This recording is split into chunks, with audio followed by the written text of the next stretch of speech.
नमस्कार दोस्तों, आप सभी का स्वागत है मेरे चैनल हॉरर एंड चिल्स में। और आज फिर से मैं आप लोगों के लिए एक सच्ची घटना लेकर आया हूं, जो कि ओडिशा के एक छोटे से गांव में 3 दोस्तों के साथ घटी थी। तो ज्यादा टाइम बर्बाद ना करते हुए कहानी की ओर बढ़ते हैं। तो ये बात है साल 2023 की। छत्तीसगढ़ के रायपुर शहर में 3 दोस्त हुआ करते थे, चिंटू, देवांशु और शेखर। तीनों की दोस्ती काफी अच्छी थी। इनकी उम्र ज्यादा नहीं, यही कुछ 23-24 साल की थी। तीनों बहुत मेहनती थे। तीनों हफ्ते भर अपना अपना काम किया करते थे और हफ्ते में एक दिन वीकेंड पर चिल किया करते थे, जैसे कि पार्टी करना या मूवी देखना या कहीं घूमने जाना। एक बार वीकेंड पे तीनों ऐसे ही चिल कर रहे होते हैं, तभी चिंटू कहता है, अरे यार, काफी टाइम हो गया है हमें कहीं बाहर घूमने गए हुए, है ना? तो शेखर कहता है, हाँ भाई, बात तो सही कह रहा है। चलो ना, बहुत समय भी हो गया हम लोग को घूमे हुए। चलते हैं अगले वीकेंड पे। चिंटू पूछता है, लेकिन जाएंगे कहां? उतने में देवांशु कहता है, मेरे गांव चले क्या? उड़ीसा कैसा रहेगा? फिर तीनों की इस बारे में बात होती है। शेखर कहता है, लेकिन तेरे गांव में अपन करेंगे क्या? इसके जवाब में देवांशु कहता है, अबे, अगले हफ्ते तो संडे को महाशिवरात्रि पड़ रही है ना। मेरे गांव में बहुत धूमधाम से मनाते हैं महाशिवरात्रि। मेला वगैरह सब लगेगा। चलते हैं ना, अपन भी बढ़िया घूम के आएंगे इस वीकेंड। शेखर और चिंटू दोनों इस बात को सुनकर काफी एक्साइटेड हो जाते हैं और कहते हैं, अबे हाँ यार, चलो चलते हैं ना। उड़ीसा ज्यादा दूर भी नहीं है, इस वीकेंड होके भी आ जाएंगे। बढ़िया मजा आएगा।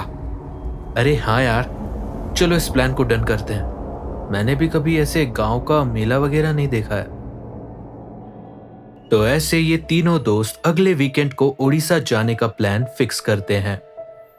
लेकिन उन्हें क्या खबर थी कि ये वीकेंड का ट्रिप उनकी जिंदगी का सबसे खौफनाक ट्रिप साबित होने वाला था। देखते देखते एक हफ्ता बीत जाता है और शनिवार की दोपहर तीनों चिंटू की कार से बाय रोड उड़ीसा के लिए निकल जाते हैं। देवांशु का गांव रायपुर शहर से लगभग 300 किलोमीटर दूर था, इसलिए उन्हें वहां पहुंचते हुए रात हो जाती है। अब लगभग रात के 9 बज रहे होते हैं। नेशनल हाईवे और स्टेट हाईवे को पार करने के बाद एक 15 किलोमीटर का घुमावदार कच्चा रास्ता आता है, जो कि देवांशु के गांव तक जाता है। उस रास्ते में कुछ नहीं होता, ना तो उस रास्ते में लाइट्स होती है और ना ही उन्हें वहां कोई नजर आता है। उन्हें दिखता है तो सिर्फ अंधेरा और आजू बाजू घना सा जंगल। तो ये तीनों उस कच्चे रास्ते से जा ही रहे होते हैं कि और अचानक इनके कार के आगे का एक टायर पंचर हो जाता है। शेखर गाड़ी चला रहा होता है। वो तुरंत गाड़ी रोकता है और कहता है, अबे यार, ये गाड़ी का चक्का देखो बे। मेरे को लगता है ये गाड़ी का चक्का खत्म बे।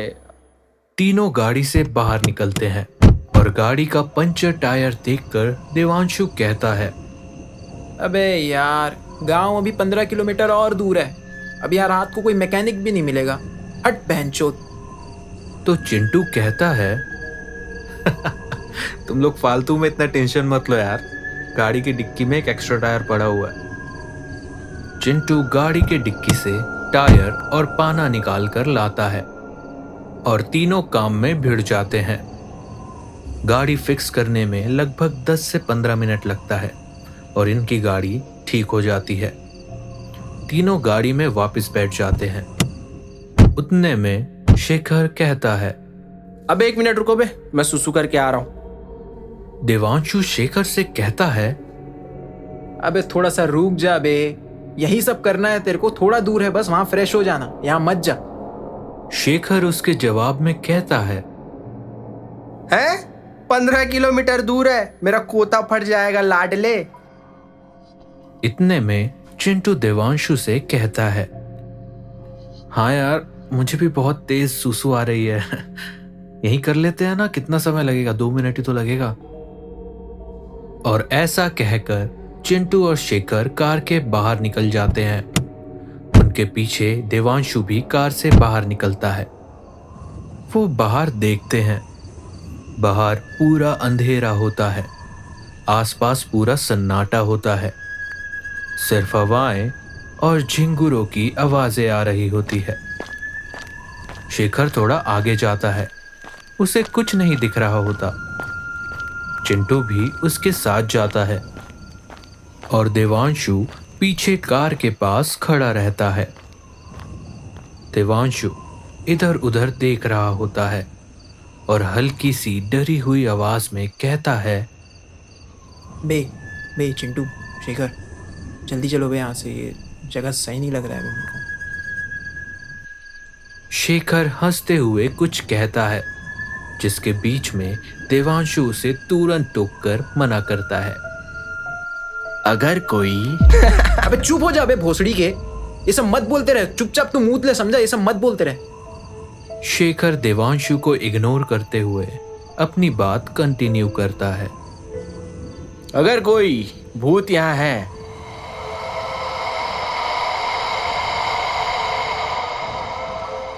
तो आ जाओ भाई, लिफ्ट दे देंगे। चिंटू भी हंसने लगता है और इन दोनों की हरकतें देखकर देवांशु को बड़ा गुस्सा आता है और वो कहता है, अबे तुम लोग चूतिया हो क्या बे, मत क्या करो ना भाई, ये सब तुम्हारा शहर नहीं है, गांव है, ठीक है, चलो जल्दी यहाँ से। फिर तीनों कार में वापस बैठ जाते हैं और 10 से 15 मिनट में वो देवांशु के गांव वाले घर पहुंच जाते हैं। अब तीनों 6-7 घंटे की लंबी सफर के बाद बहुत थक चुके होते हैं, तो ये खाना खाकर सीधा सो जाते हैं। अगले दिन सुबह, महाशिवरात्रि का दिन, गांव का माहौल पूरा बदल चुका होता है। मंदिर भी सज चुका होता है। ढोल, नगाड़े और भजन से पूरा गांव गूंज रहा होता है। तीनों दोस्त भी फ्रेश होकर पूजा में लग जाते हैं।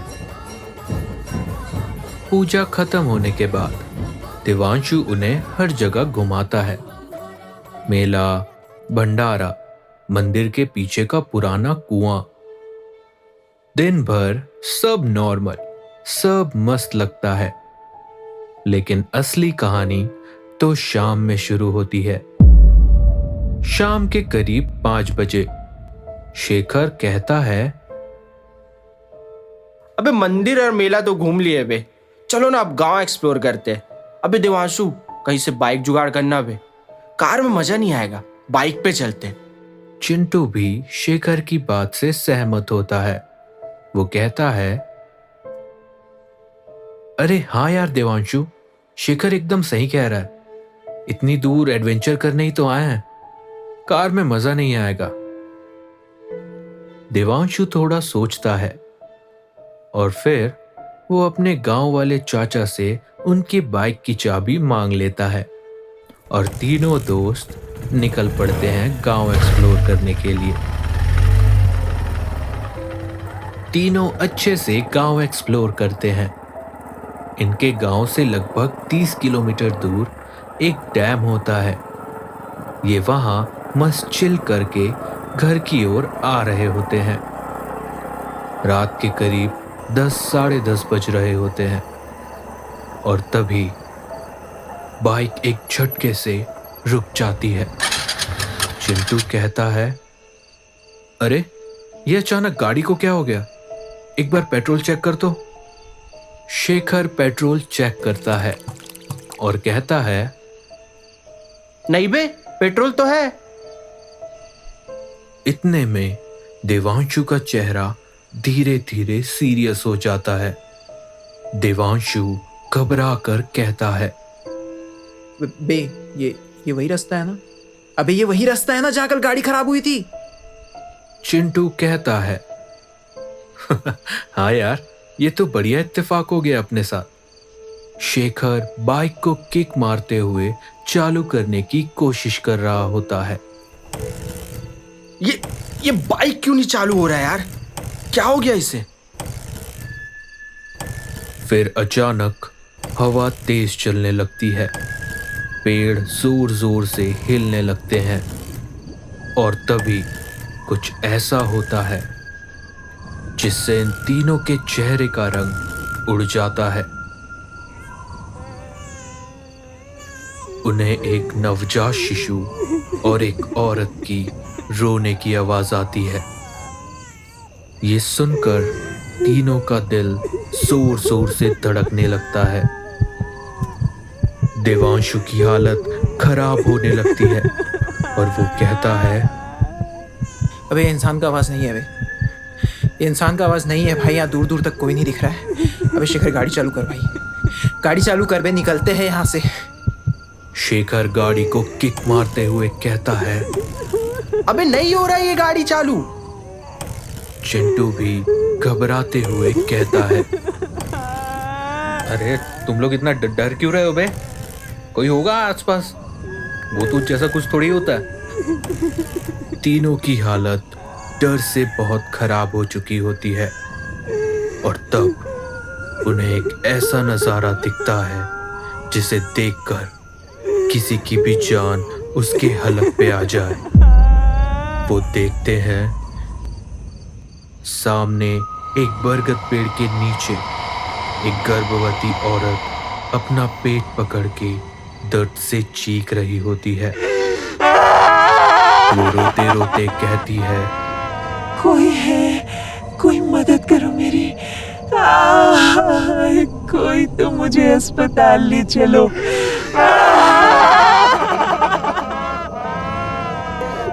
इन तीनों की आंखें ये भयानक दृश्य देखकर फटी की फटी रह जाती है और तभी वो गर्भवती औरत उनके सामने आकर जमीन पर बैठ जाती है।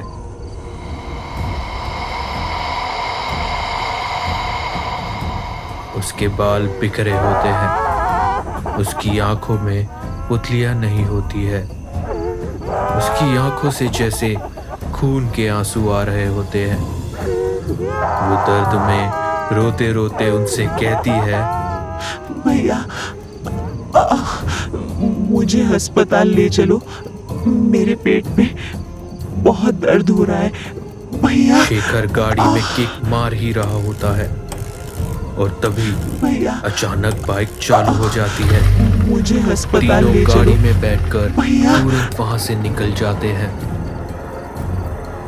थोड़ा आगे जाते ही वो गाड़ी के मिरर पर जब देखते हैं तो वो देखते हैं वो गर्भवती औरत जमीन पर रेंग रेंग कर उनका पीछा कर रही होती है और जोर जोर से दर्द में चीखते हुए रो रही है।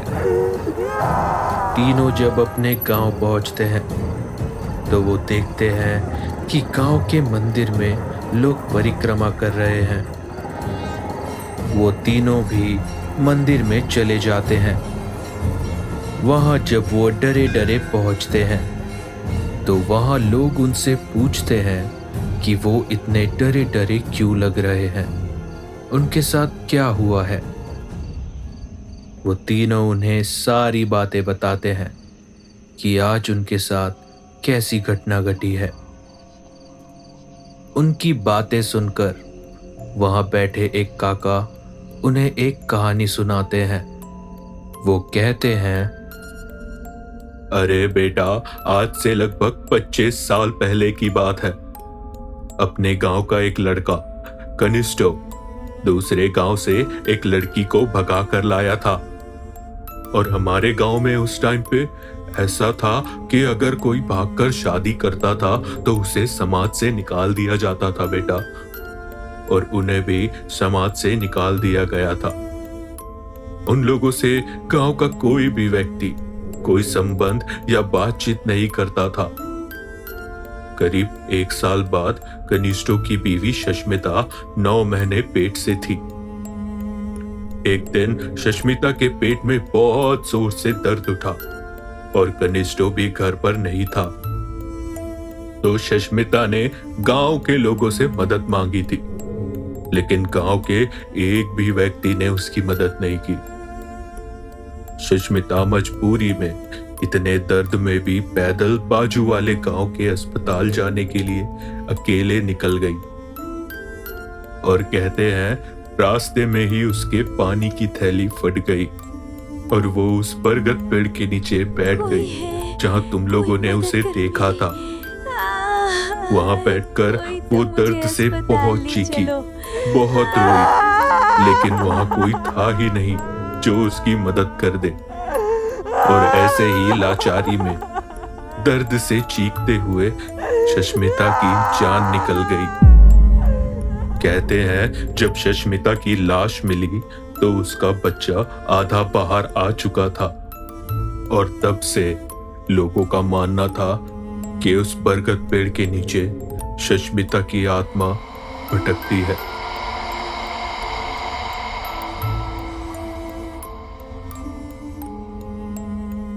उस काका की कहानी सुनकर इन तीनों दोस्तों के पैरों तले जमीन खिसक जाती है। कभी कभी सबसे बड़ा डर भूत नहीं बल्कि इंसान की बेपरवाही होती है, और कभी कभी इंसान को मौत नहीं मारती, मौत से पहले इंसान को लोगों की मरी हुई इंसानियत मार देती है। तो दोस्तों, ऐसी ही और कहानियां सुनने के लिए चैनल को सब्सक्राइब करें। तब तक के लिए I'll see you guys in the next horror story. Goodbye.